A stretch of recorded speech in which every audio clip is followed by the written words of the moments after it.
Olá, tudo bem? A aula que você vai assistir agora é a aula de número 32 do curso anual de Biologia e nós vamos ter a nossa segunda aula de Ecologia. Na aula de hoje nós vamos falar sobre dinâmica de populações e também sobre as relações ecológicas. Quando a gente fala que vai estudar sobre dinâmica de populações, parece que a gente vai falar um pouco de geografia, né? E de certa forma até vai. Por que a biologia se preocupa em estudar a dinâmica das populações? Para entender a taxa de crescimento populacional. Não esqueça que população é um grupo de seres vivos da mesma espécie convivendo em uma área geográfica, ok? Quando a gente fala em taxa de crescimento populacional, o que é isso, né? É a variação do número de indivíduos em um determinado intervalo de tempo. E para a gente conhecer o número de indivíduos, ou seja, a densidade de uma população, a gente precisa considerar o número de indivíduos pela área ou volume. Se a gente for, por exemplo, fazer análise de uma lagoa, pensar em número de peixes ou bactérias em um meio de cultura. E por que é importante a gente fazer esse tipo de análise, ver a taxa de crescimento de uma população?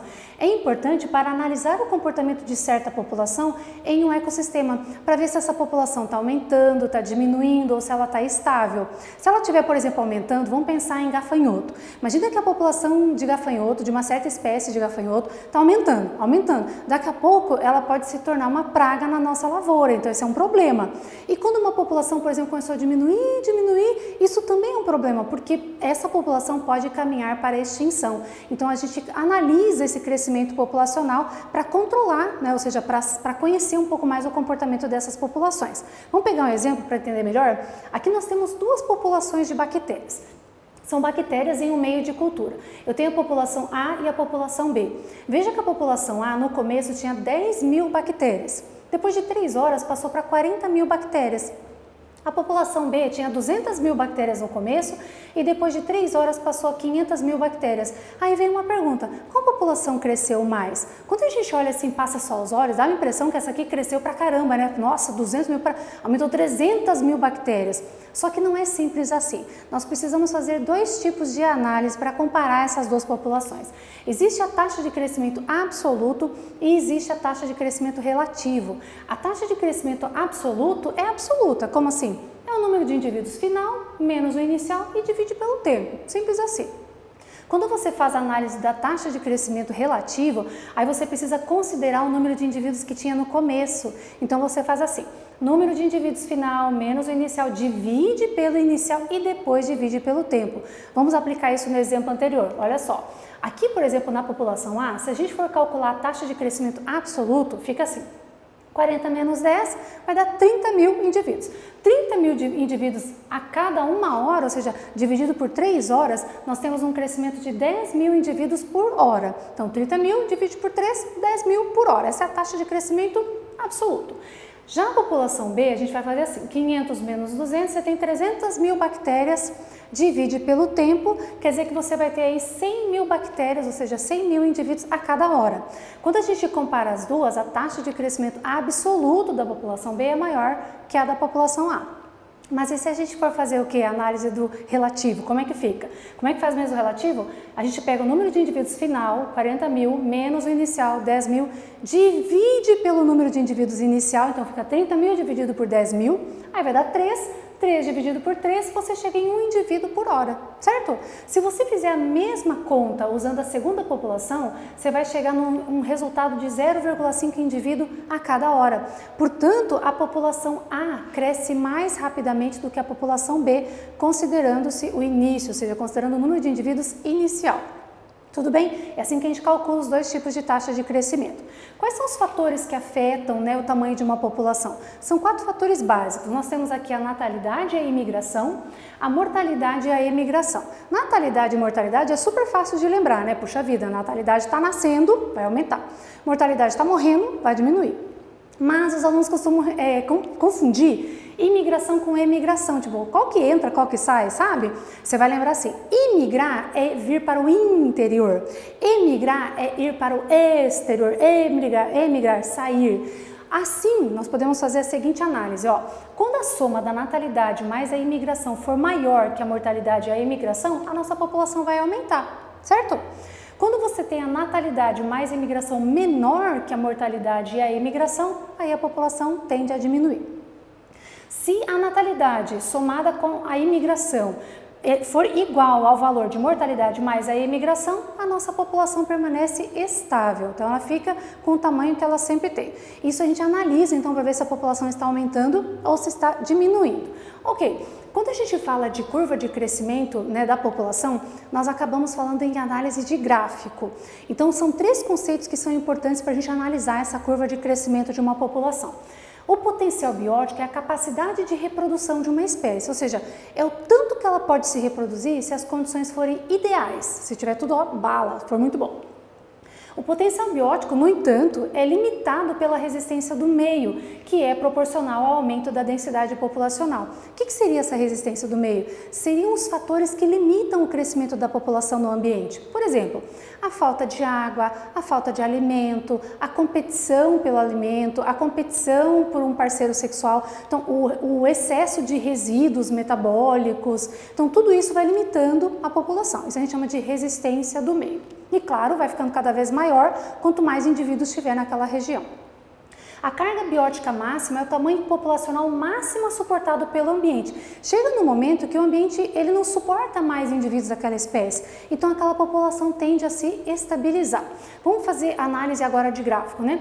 Aqui nós temos uma situação hipotética potencial. Como assim? Uma situação que eu coloquei as condições ideais para uma população crescer. Olha só.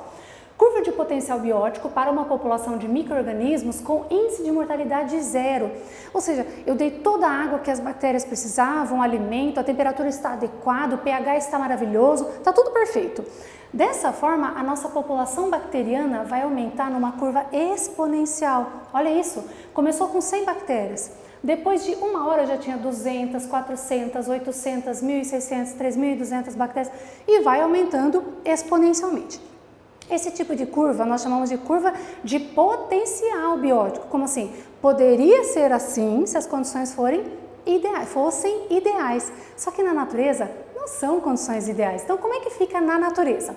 Essa é a nossa curva de potencial biótico, que a gente acabou de ver, que é uma curva, assim, que poderia ser se as condições fossem ideais. Então, essa é uma curva que nós chamamos de curva exponencial de crescimento. Na natureza, o crescimento é um pouco mais vagaroso, é um pouco mais lento do que uma condição ideal, por causa da resistência do meio. Veja que eu tenho a curva mais para baixo aqui, tá vendo? Um crescimento mais lento.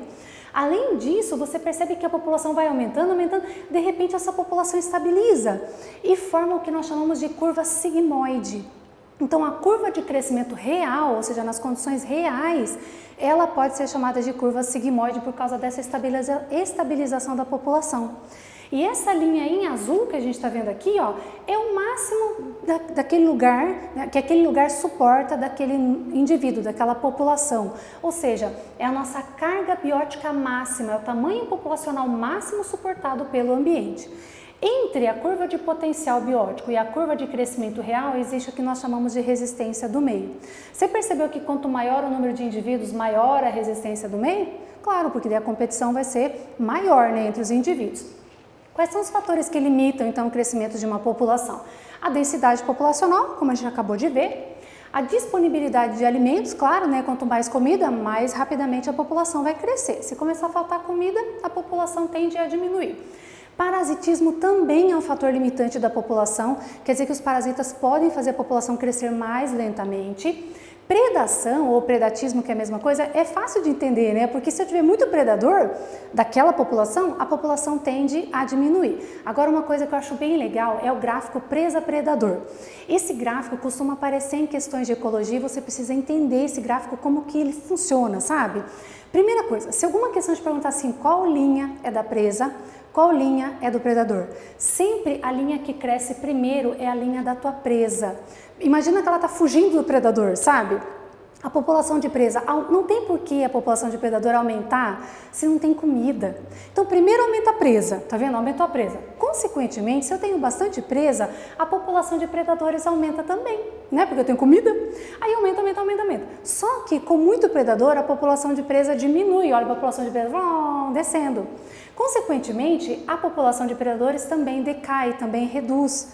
Diminuindo os predadores, as presas podem voltar a se reproduzir e aumentar o número de indivíduos, então aumenta.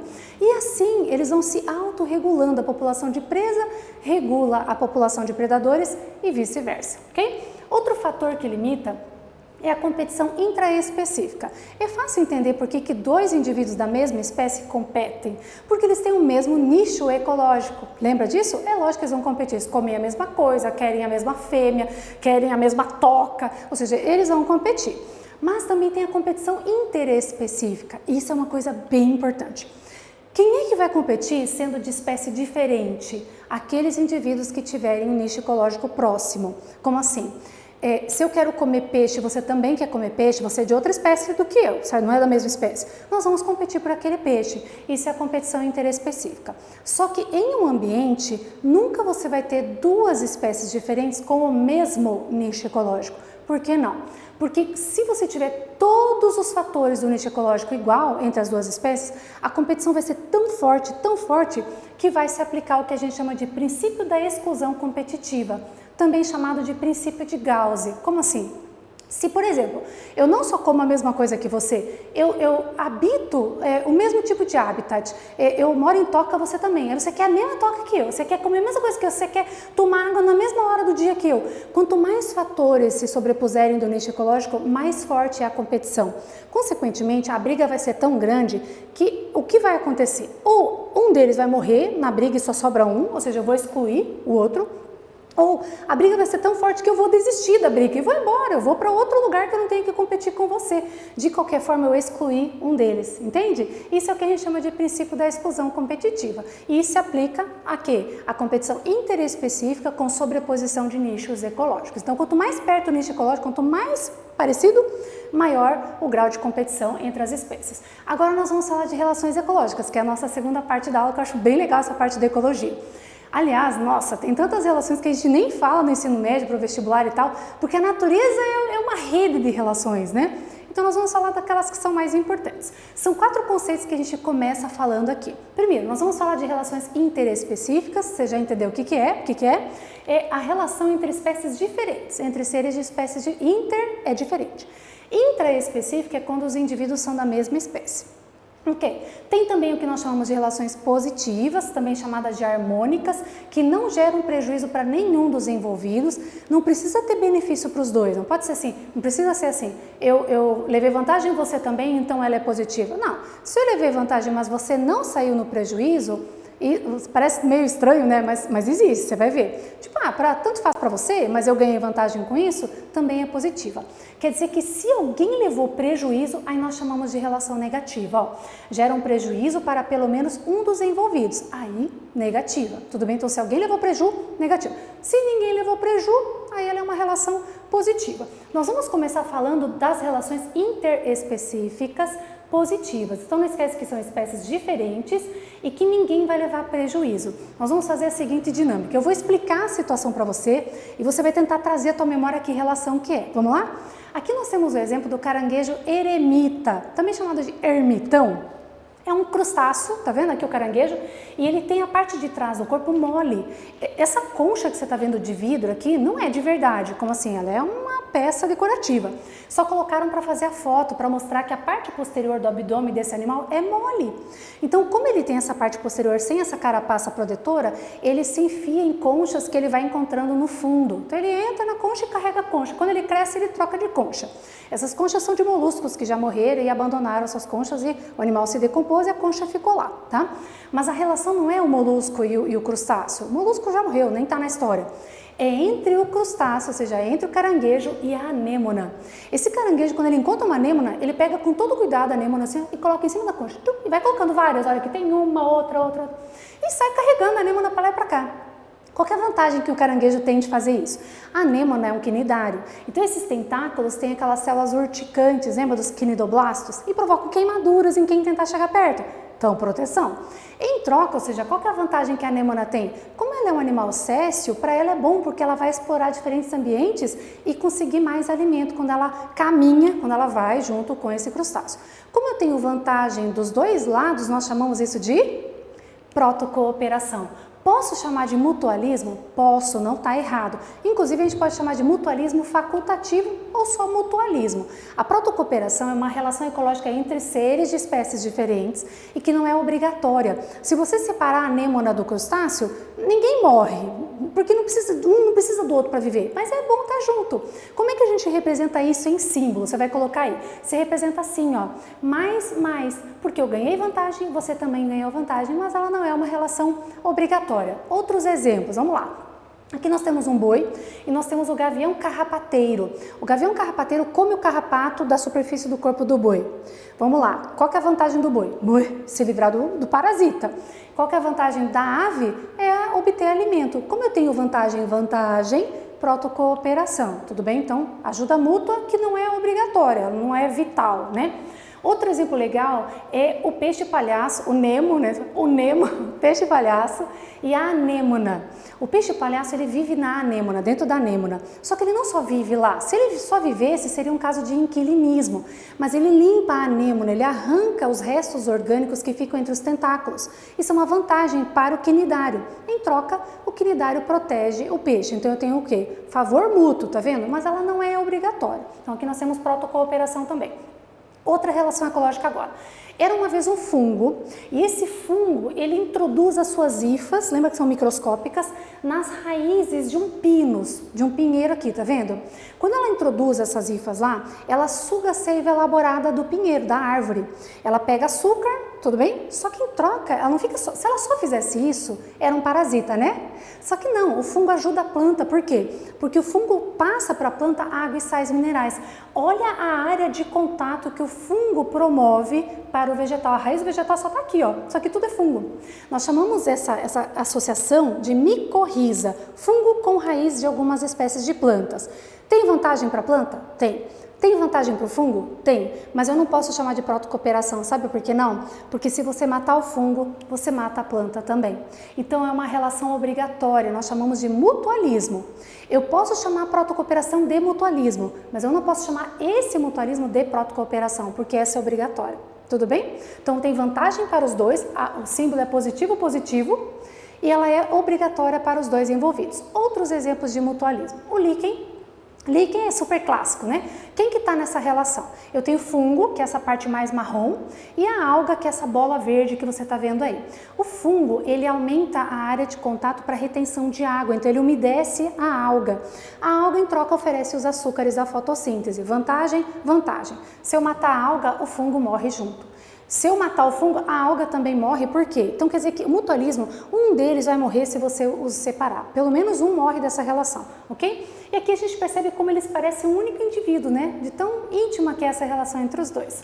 Outro exemplo de mutualismo bem legal é o cupim e os seus protozoários. Os protozoários não só vivem no cupim, há uma troca de favores e há uma dependência para a sobrevivência. Esses protozoários são os protozoários chamados de triconinfas, e as triconinfas elas digerem a celulose, elas produzem celulase, que é a enzima que quebra a celulose. Se você matar o protozoário, você mata o cupim. E se você mata o cupim, você mata o protozoário. Portanto, mutualismo, um depende do outro para viver. Vantagem, positivo. Aqui nós temos uma outra relação ecológica. Eu tenho aqui uma orquídea e aqui eu tenho uma bromélia. A orquídea, ela está em cima de uma árvore, percebe aqui, ó? A relação é orquídea-árvore. Aqui é bromélia-árvore. Deixa eu te perguntar, a orquídea, ela suga a seiva da planta onde ela está grudada assim? Não, ela só está em cima, porque ela precisa de mais sol para fazer fotossíntese. Esse tipo de relação ecológica nós chamamos de epifitismo, também chamado de inquilinismo vegetal. Ou inquilinismo. Veja que ela está morando na outra, mas sem prejudicá-la. Então, como é que fica o símbolo disso? É bom para a orquídea? Sim. Faz diferença para a árvore? Não. Então, a gente representa assim, mais 0. Beleza? Mas e se o inquilino for um bicho, não uma planta? Eu posso chamar de epifitismo? Não, epifitismo é para a planta. Se for um animal morando em outro ser vivo, nós chamamos de epizoísmo. O epizoísmo também é um tipo de inquilinismo. Veja que aqui eu tenho um pica-pau e aqui os seus filhotes vivendo numa árvore. Então eu tenho uma relação ecológica entre a ave e a árvore. Para a árvore fez diferença? Não, já tinha um buraco lá, então ela botou seus ossos. Mas faz diferença para o animal, então ela é positivo e 0 para o outro, ok? Outro exemplo legal de epizoísmo, coloca lá, positivo e 0, né? Outro exemplo legal de epizoísmo é do peixe-agulha e também o pepino do mar. O peixe-agulha, ele se introduz dentro do pepino do mar e ele mora lá por um tempo, quando ele se sente ameaçado. Fica escondido lá. Quando ele se sente menos ameaçado, ele dá uns rolês, depois ele volta. Então ele se introduz no ânus do equinodermo, do pepino do mar. Que estranho, né? Ele mora lá, então ele fica. Ele é um inquilino, mas ele não prejudica o pepino. Por isso que é mais e zero. Se fosse menos, é uma relação negativa. E a gente está falando de relações o que aqui? Positivas, interespecíficas, harmônicas, que a gente chama, né? Outro exemplo, vamos lá, de relação ecológica, não de epizoísmo, agora de outra relação ecológica. Aqui nós temos o fruto do carrapicho. Você já ficou com isso aí grudado nas calças? Na meia? Gente, na meia é tenebroso para tirar, né? Nossa. Esse é um fruto que ele gruda realmente no pelo dos mamíferos. Quando o mamífero passa no meio do mato, esse frutinho gruda no pelo e acaba caindo em outro ponto. E isso é bom, porque há uma dispersão das sementes que tem dentro desse fruto seco. Quem é que está tendo a relação ecológica aqui? O mamífero e o fruto do carrapicho, e a planta. Aqui, claro que você está vendo que tem um cachorro embaixo do carrapicho, não era para ter tanto carrapicho assim, esse cachorro não tinha que ter se embrenhado no meio do mato tanto assim. Geralmente são animais maiores, só fica alguns carrapichos, né? Então, a relação aqui não é para gerar prejuízo para o mamífero, ela só vai grudar e depois cair. Então, nós temos uma relação positiva. E como é que eu chamo isso? Quando um ser vivo usa outro ser vivo como meio de transporte, para ser transportado. Nós chamamos isso de foresia ou forésia, já vi até com acento também. Então, na foresia, um ser vivo usa o outro como meio de transporte. A relação vai ser representada por mais, por quê? Porque eu estou usando você para me transportar, mas não faz diferença para o outro, então eu coloco mais e zero. Outros exemplos de foresia. Outro exemplo bem legal é da craca e da tartaruga marinha. A tartaruga, ela sempre vai ter cracas grudado nela, ou vai estar grudado na cabeça, mas geralmente no casco.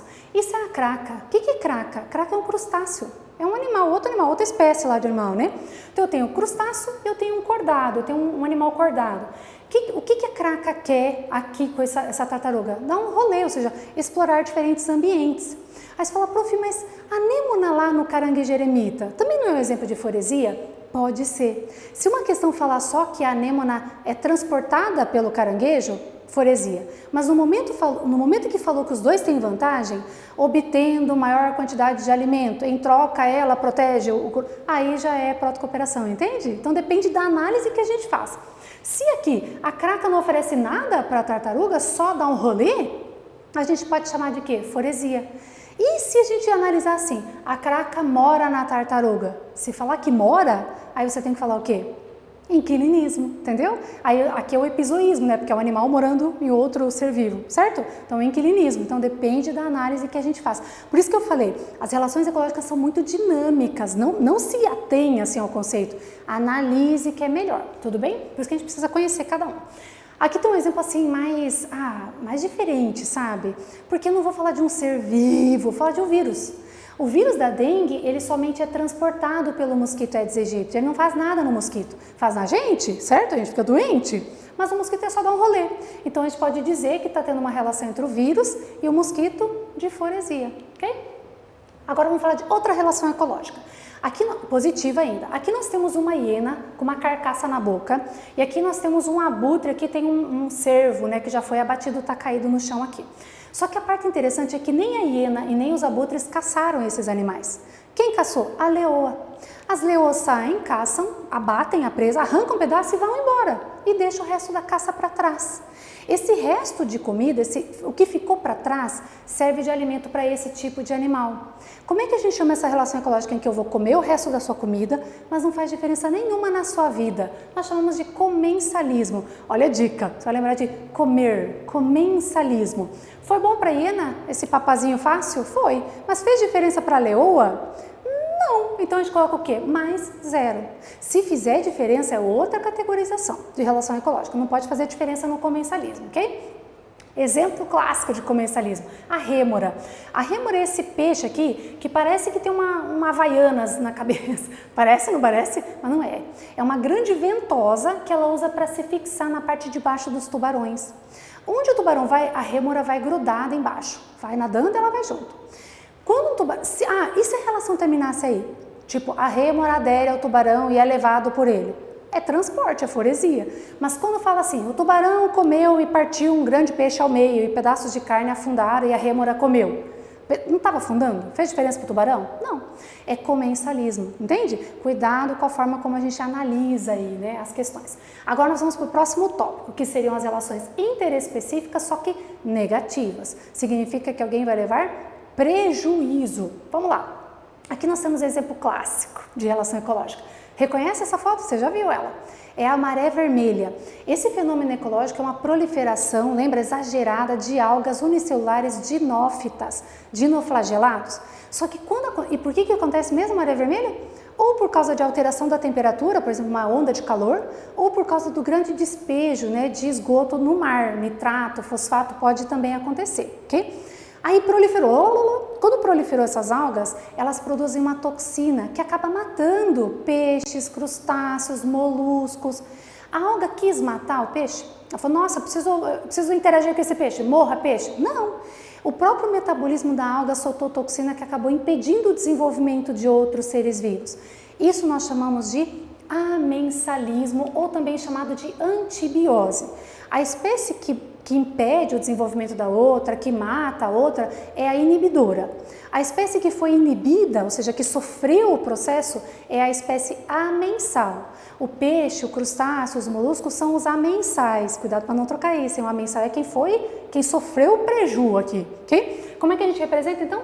Vai ser 0 e menos. Tanto faz para a alga, tipo, sabe, foi sem querer, do tipo, ups, te matei, foi sem querer, né? E negativo, ok?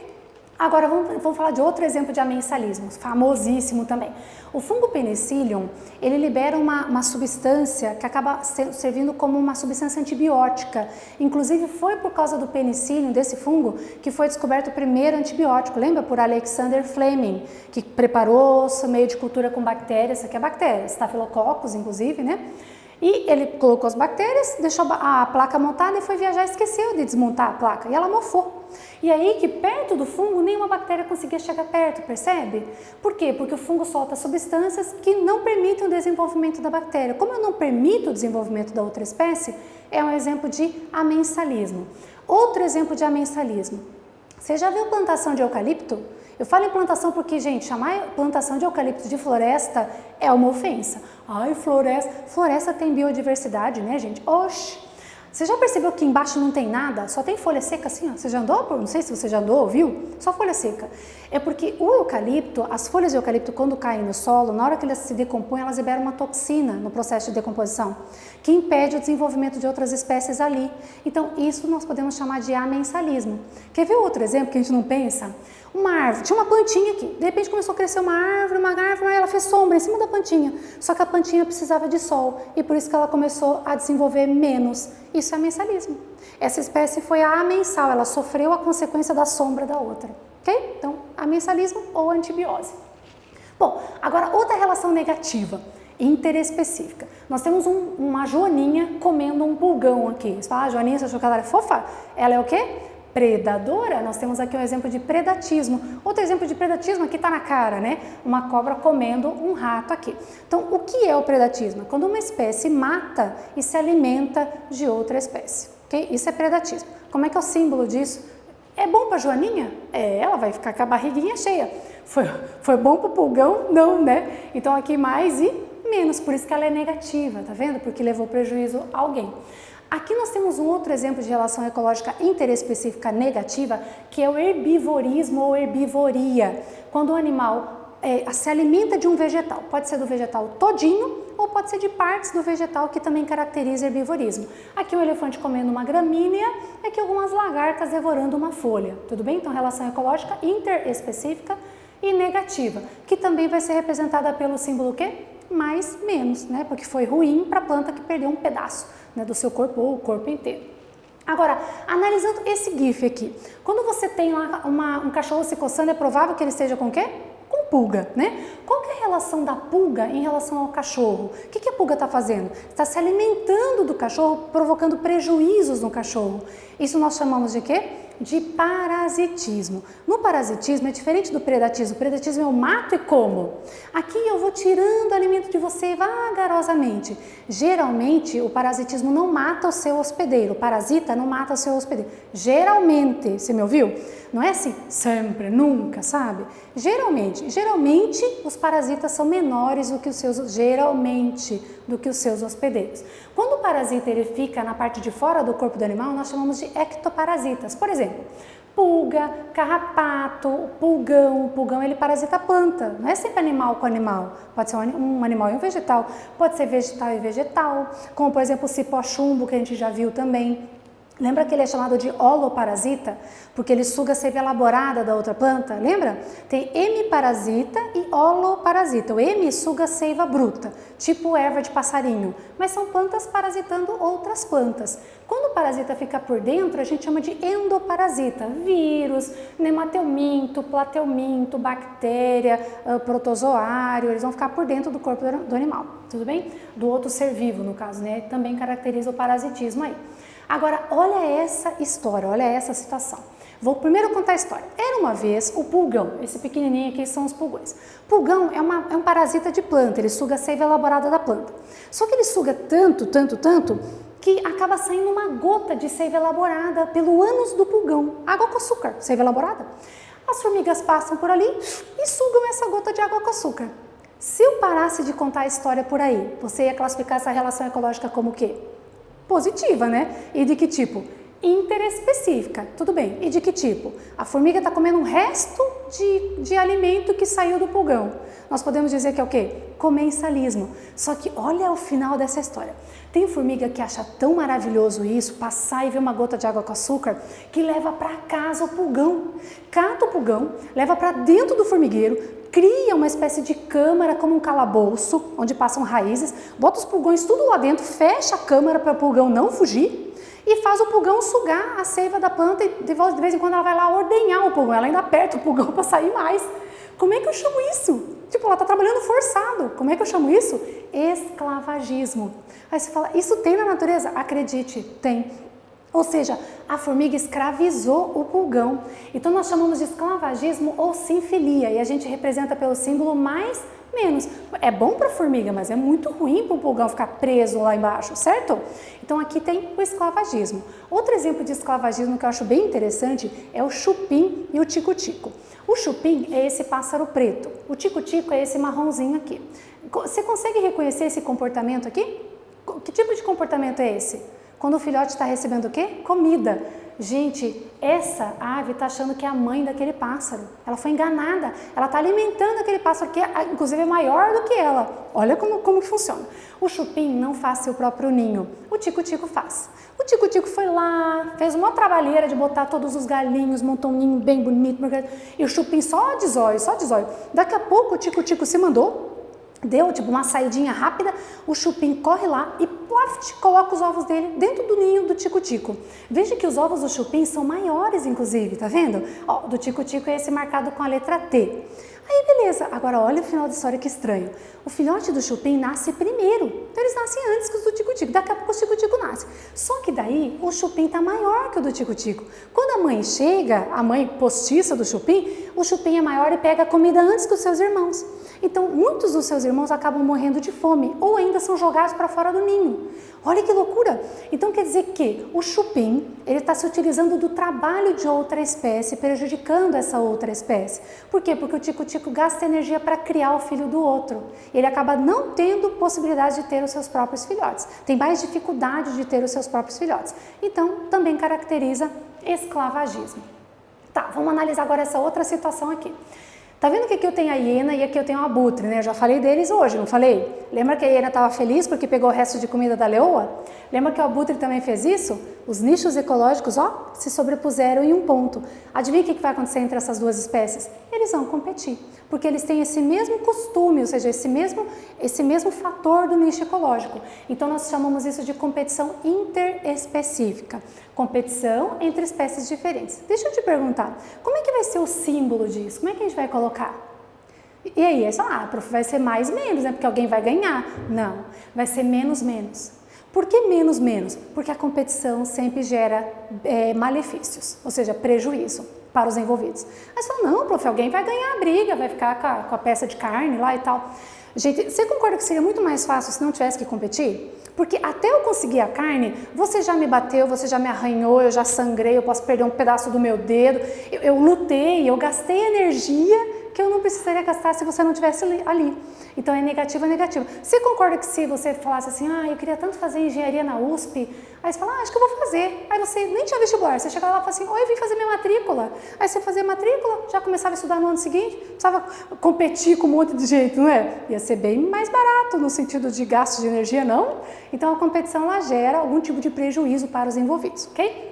Vamos agora falar das relações intraespecíficas, mesma espécie. Positivos, ou seja, não vai ter prejuízo para os envolvidos.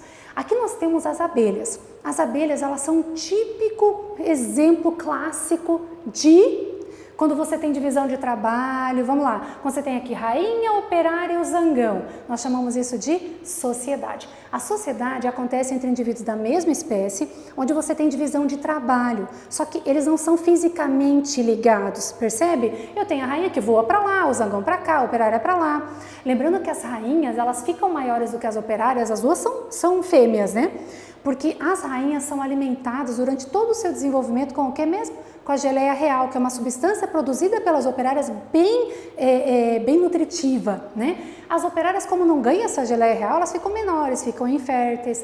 O macho, ele é produzido por partenogênese e cada um tem a sua função. Nessa foto a gente consegue perceber, olha como a fêmea é diferente, a rainha. As outras fêmeas operárias são menores, tá vendo? Então, isso é sociedade.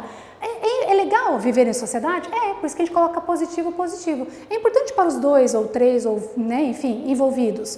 A sociedade humana não é importante? Não é importante que eu tenha o engenheiro, o médico, o dentista, o professor, o repositor na gôndola, né, o enfermeiro, a pessoa que trabalha com áudio e vídeo. É importante ter todos os tipos de funções. Isso é sociedade, é bom para todos os envolvidos, ok? Agora, aqui nós temos outro exemplo na natureza de sociedade. As formigas também têm castas, ó, rainha, macho, que são os únicos que desenvolvem asas só na época do acasalamento. As operárias e os soldados que trabalham, né, em todas as funções dentro do grupo, né, da sociedade das formigas, as operárias menores, os soldados são maiores, tá vendo? E o cupim também forma sociedade. Essa é a fêmea do cupim. Gente, sabe quanto tempo vive uma fêmea de cupim? 50 anos. E se você não matar a fêmea do cupim, a rainha do cupinzeiro, o cupinzeiro nunca vai terminar. Se você tiver cupim na tua casa, se você não achar bendita, não adianta nada passar lá um monte de produto para matar. As operárias são menores e esse aqui é o rei, tá vendo? A rainha super gigantona. As de abelha, elas duram depende da espécie, né? Mas 5 a 7 anos uma rainha de abelha ela sobrevive, ok? Então isso é sociedade. Agora, aqui nós temos uma outra relação ecológica. Também são indivíduos da mesma espécie, tá vendo? Ó, aqui também, cada bolinha dessa aqui é um indivíduo. Só que eles são fisicamente unidos. Podem ou não dividir função, nós chamamos isso de colônia. A colônia, portanto, são indivíduos da mesma espécie, que podem ou não ter funções diferentes, não é obrigatório ter, na sociedade sim, tem que ter divisão de função. E na colônia eles ficam grudados uns nos outros. Esse aqui é o exemplo típico de quê? De um coral. Os corais secretam esse carbonato de cálcio que forma essa estrutura que é a base da colônia. E aí cada indivíduo aqui ocupa um espacinho dentro da colônia, ok? Como aqui os indivíduos são todos iguais, nós chamamos de colônia isomorfa. Aqui, e lembrando que a relação aqui vai ser positiva, porque é bom viver, né, com outro indivíduo perto de mim, porque a gente se protege, a gente aumenta a taxa de sobrevivência. Outro exemplo de colônia isomorfa que eu achei legal trazer é a colônia das algas Volvox. Cada pintinha verde dessa que você está vendo é uma alga. Elas são algas que elas se organizam de uma forma que parece um único indivíduo.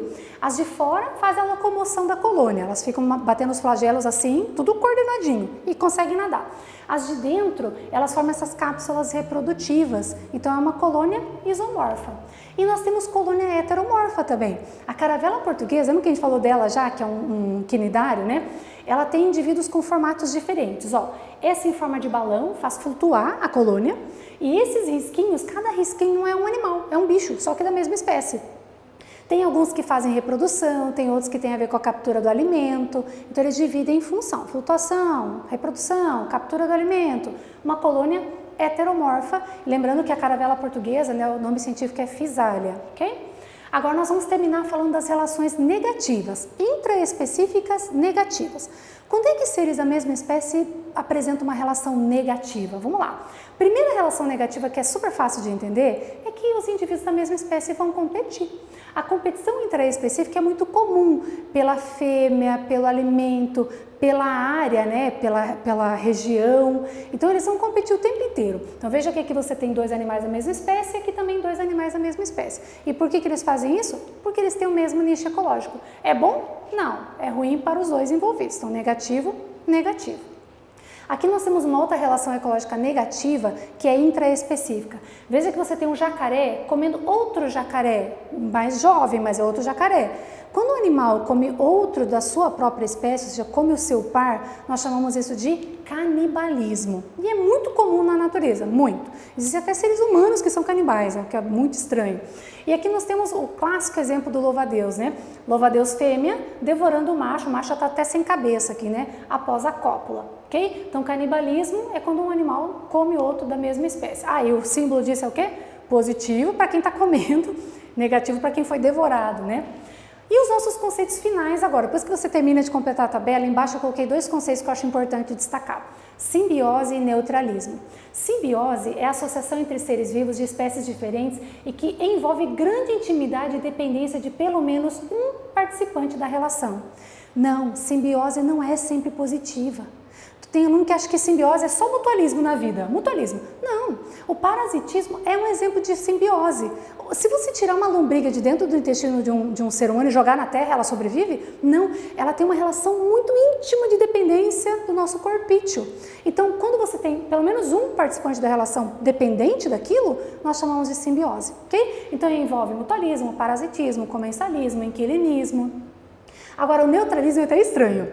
Primeiro que neutralismo não é uma relação ecológica, é a não relação ecológica. Olha só, organismos que habitam o mesmo lugar sem que haja interação entre eles. Tipo assim, era uma vez uma zebra pastando na savana e uma borboleta voou. O que a borboleta tem a ver com a zebra? Nada, nada, entende? É nada. Então é 0-0 a relação aqui. E para a gente fechar nossa aula, eu quero terminar falando da teoria da rainha vermelha. Você já ouviu falar dela? Não está aí no material, eu trouxe como um extra, um plus para você. Olha só, a teoria da rainha vermelha ela foi criada por Lee Van Valen, que é um pesquisador, se eu não me engano, norte-americano, e ele se baseou numa frase dita pela rainha vermelha, por isso que é a teoria da rainha vermelha, que tem na obra Alice através do espelho de Lewis Carroll. Tem uma hora na trama que a rainha vermelha fala assim para Alice: Alice, aqui neste país, Alice, você precisa correr o máximo que puder para permanecer no mesmo lugar. O que a rainha vermelha quis dizer com isso? Parece tão contraditório, né? Vou correr para ficar no mesmo lugar? Quando Van Valen ele criou essa teoria dele, ele falou o seguinte, que na natureza os indivíduos eles estão em constante coevolução. Como assim? Todo tipo de relação ecológica que tiver alguma relação entre 2 espécies diferentes, ou mesmo entre a mesma espécie, seja, qualquer relação entre os indivíduos, vai gerar mudança nos indivíduos envolvidos. Por exemplo, se a minha presa começou a correr mais, é natural que o predador passe a correr mais também. Mas não é porque a presa está correndo mais que o predador vai se esforçar e vai correr mais. Não, isso é lamarquismo, certo? A gente ainda vai ver as teorias evolutivas. É porque quem vai sobreviver mais serão aqueles predadores que correrem mais. Consequentemente, os seus filhotes terão o quê? Músculos mais fortes para a corrida. Nós chamamos isso de coevolução. Então, qualquer tipo de relação entre os seres vivos vai gerar mudança. Um ser vivo muda o outro. Se em algum momento o nosso intestino desenvolver alguma coisa que dificulta a vida dos nematelmintos, adivinha? Daqui a pouco vai aparecer um nematelminto que consegue sobreviver àquilo. Então, existe o que a gente chama de coevolução. É isso que diz a teoria da rainha vermelha, ok? Muito bem, e eu termino a nossa aula mostrando esse gif super fofo que eu achei de um caranguejo eremita saindo da sua concha, olha lá, esse é o caranguejo, e carregando ela na praia, olha que legal. A concha é de molusco, não esquece, tá? Que ele entrou para poder morar, certo? Então eu achei super fofo para mostrar para vocês. E agora já sabe, né? Agora é hora de você fazer exercício, treinar bastante e qualquer dúvida mandar para mim, entrar em contato comigo para a gente poder conversar. Então fica bem, estuda bastante, um beijo e até a próxima. Tchau!